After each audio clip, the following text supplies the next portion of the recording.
सिक्कों की हम बात कर रहे थे, तो अब आते हैं हम गुप्त साम्राज्य की ओर।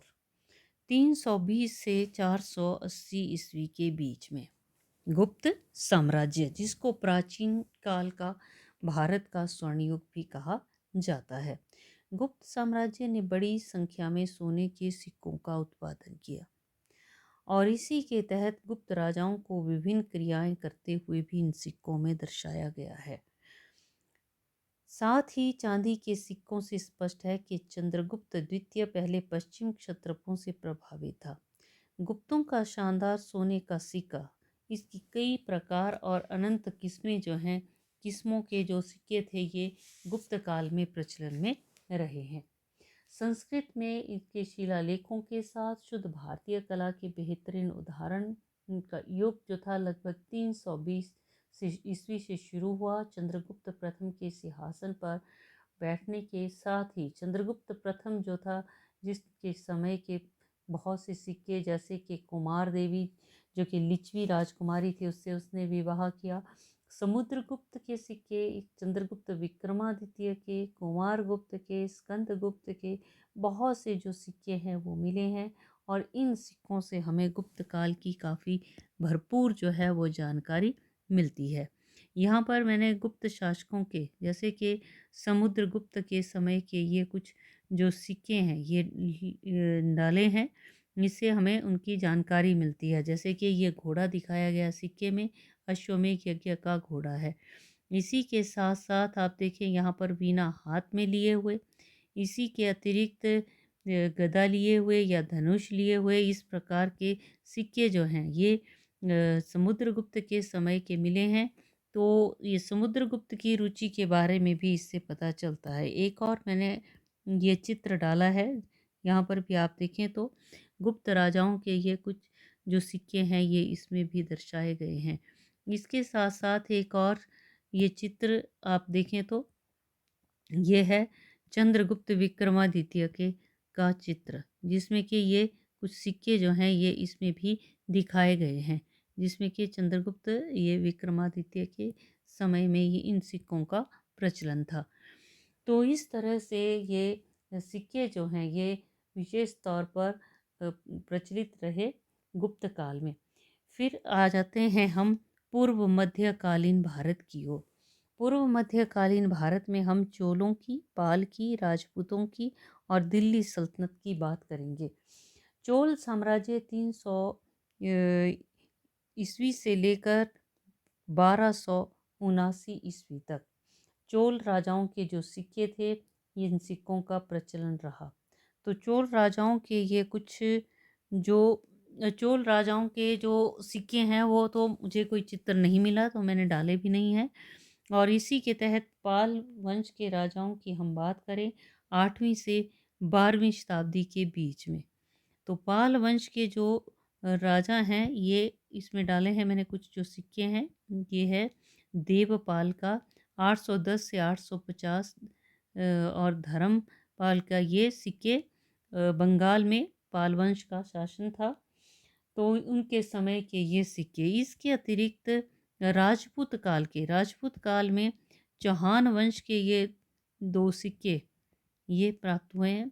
इन दो सिक्कों को आप देखें तो ये सोना, तांबा या बिलान इत्यादि के जो थे, इनके समय के जो सिक्के थे वो हुआ करते थे।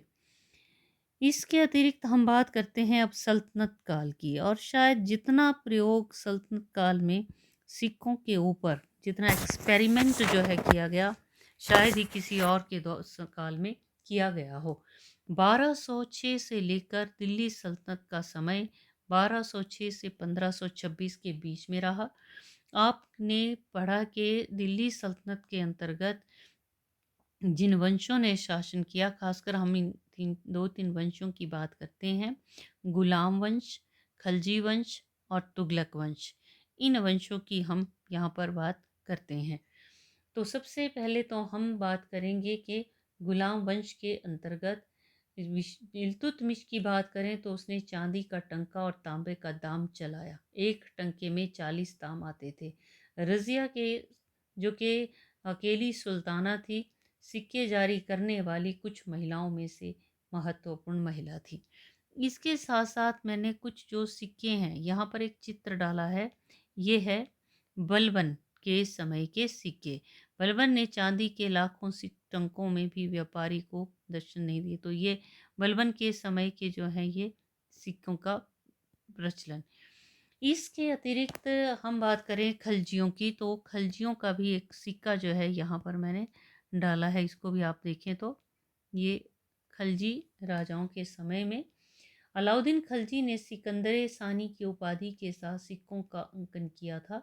सिकंदर फारसी विजेता, सानी सिकंदर मतलब जो है ये, जो कि एक विजेता, और सानी अरबी शानदार। सिकंदर है ये फारसी का शब्द जिसका मतलब है विजेता, और सानी मतलब अरबी में शानदार। तो उनके सिक्कों ने खलीफा के उल्लेख को छोड़ दिया, क्योंकि इससे पहले के जो सिक्के थे, खलजियों से पहले के गुलाम शासकों के जो सिक्के थे उसमें बगदाद के खलीफा का नाम लिखा होता था या चित्र अंकित किया होता था। वो इसलिए क्योंकि ये गुलाम थे और दास्ता से मुक्त होना था। लेकिन खलजियों के समय में वो दास्ता नहीं रही, तो ये जो सिक्के थे ये खलीफा से मुक्त थे।